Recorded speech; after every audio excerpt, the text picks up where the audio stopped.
ബേസിൽ ജോസഫിൻ്റെ വൈറലായിട്ടുള്ള ഈ ഒരു റെസിപ്പി കുറേ ആയിട്ട് ട്രൈ ചെയ്ത് നോക്കണമെന്ന് വിചാരിക്കുന്നത്. അപ്പോൾ ഇപ്പോൾ അതിന് ടൈം കിട്ടിയത്. പക്ഷേ ട്രൈ ചെയ്ത് നോക്കിയപ്പോൾ ഉണ്ടെങ്കിലോ കിഡിലെന്ന് പറഞ്ഞാൽ കിഡിലിന് ടേസ്റ്റാണ്. അപ്പോൾ പൊറോട്ടക്കും ചപ്പാത്തിക്കൊക്കെ കഴിക്കാൻ പറ്റിയ അടിപൊളി എന്താ പറയുക കറിയാണ്. അപ്പോൾ പ്രോൺസ് നിർവ്വാണം.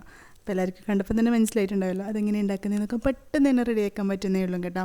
അപ്പോൾ അതിന് വേണ്ടിയിട്ട് 1 കപ്പോളം മല്ലിയില എടുക്കുക, പിന്നെ 4 തണ്ട് കറിവേപ്പില, നിങ്ങളെ എരിവിന് ആവശ്യത്തിനുള്ള പച്ചമുളക് ഇതൊക്കെ എടുക്കുക. അപ്പോൾ നമുക്കൊരു മിക്സിയുടെ ജാറിലോട്ട് ഞാൻ 3 പച്ചമുളക് ചേർത്ത് കൊടുത്തിട്ടുണ്ട്. എരിവ് നിങ്ങൾ നോക്കിയിട്ട് ചേർത്ത് കൊടുത്താൽ മതിയേ. പിന്നെ ഇതിലോട്ട് 4 തണ്ടന്നെ കറിവേപ്പില ചേർത്ത് കൊടുത്തിട്ടുണ്ട്. പിന്നെ ഇതിലോട്ട് മല്ലിയില ചേർത്ത് കൊടുക്കുക, നമ്മൾ നേരത്തെ എടുത്ത് വെച്ചിട്ടുണ്ടായിട്ടില്ലേ ആ മല്ലിയില ചേർത്ത് കൊടുക്കുക. പിന്നെ ഇതിലോട്ട് 1 ടേബിൾ സ്പൂൺ നിറച്ചെണ്ണ ഇഞ്ചി വെളുത്തുള്ളി ചതച്ചത് ചേർത്ത് കൊടുക്കുക.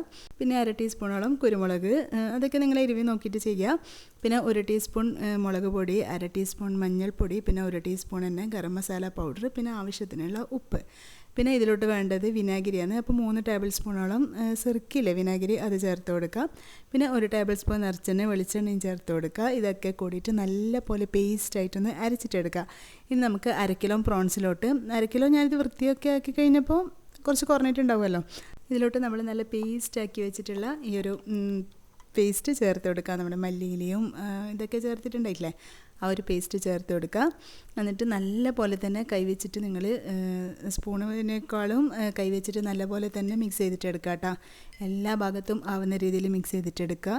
ഇനി ഇതൊന്ന് അടച്ച് വെച്ചിട്ട് 1 മണിക്കൂറെങ്കിലും റെസ്റ്റ് ചെയ്യാൻ വേണ്ടി വെക്കണം കേട്ടോ. അല്ലെങ്കിൽ 1/2 മണിക്കൂറെങ്കിലും നിങ്ങൾ ഫ്രിഡ്ജിൽ എന്തായാലും ഒന്ന് റെസ്റ്റ് ചെയ്യാൻ വേണ്ടി വെക്കുക. അപ്പോഴാണ് ആ ഒരു മസാലയൊക്കെ ആ ഒരു പ്രോൺസിൽ നല്ലപോലെ പിടിച്ച് കിട്ടുക.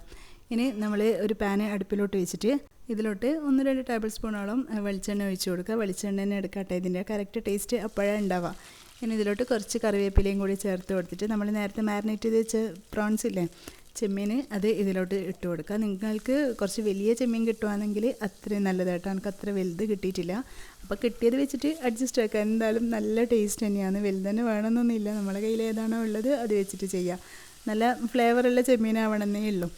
അപ്പോൾ അതൊക്കെ ഞാൻ ഈ ഒരു പാനിലോട്ട് ഇട്ട് കൊടുത്തിട്ടുണ്ട്. ഇനി ഒരു ഭാഗം നല്ലപോലെ വെന്ത് കഴിയുമ്പം അതൊക്കെ ഒന്ന് തിരിച്ചിട്ടിട്ട് അതിന് മുകളിൽ നമ്മൾ ബാക്കി വരുന്ന മസാലയൊക്കെ ചേർത്ത് കൊടുക്കുക. ഇതൊക്കെ കൂടിയിട്ട് ആ ഒരു വെളിച്ചെണ്ണയിൽ നല്ല പോലെ മുരിഞ്ഞ് വരണം കേട്ടോ. കൂടുതലിട്ടിട്ട് അങ്ങനെ വേവിക്കാൻ നിൽക്കണ്ട, നല്ല ഹാർഡാക്കണ്ട. കുക്ക് ചെയ്യുന്നവരാണെങ്കിൽ ചെമ്മീൻ്റെ ആ ഒരു വേവൊക്കെ അറിയുണ്ടാവുമല്ലോ. ഇനി തിരിച്ചു മറിച്ചൊക്കെ ഇട്ടിട്ട് ഇത് നല്ലപോലെ തന്നെ വേവിച്ചിട്ട് എടുക്കാം. അപ്പം ഇത് വെന്ത് വരുമ്പം ഈ ഒരു മസാല ഇല്ലേ അത് നല്ല ഡാർക്ക് ഗ്രീൻ കളറായിട്ട് നല്ല എന്താ പറയുക എണ്ണയൊക്കെ തെളിഞ്ഞ് വരൂലേ, ആ ടൈമിൽ നമ്മൾ കട്ടിയുള്ള 1 കപ്പ് തേങ്ങാപ്പാലാണ് കേട്ടോ ചേർത്ത് കൊടുക്കുന്നത്.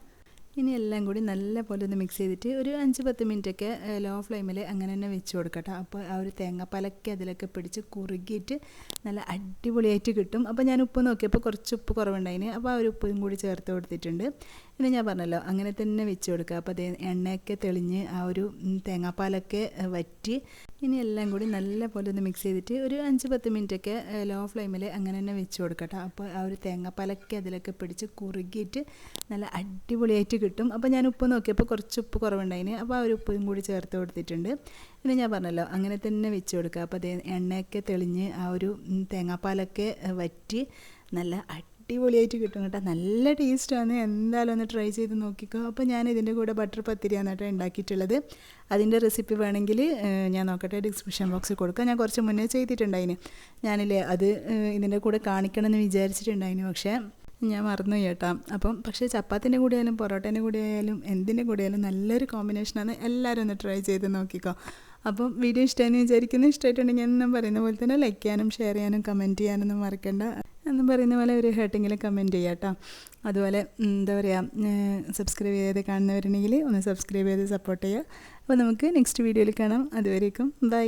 Thanks for watching.